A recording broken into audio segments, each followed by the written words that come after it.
હવે તો થઈ ગઈ ને આપણા સમાજની. તો વિક્રમ તું અમારી સાથે ઘરમાં નહીં રહી શકે. હવે અલગ થવું પડશે.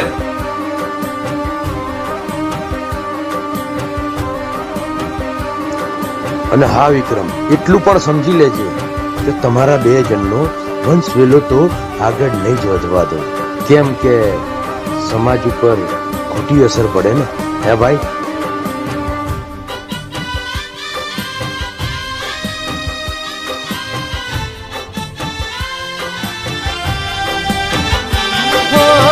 પ્રેમના પંથમાં કાંટા જગ વેરશે, વેરિયા દુનિયા ખૂની ખેલ ખેલશે.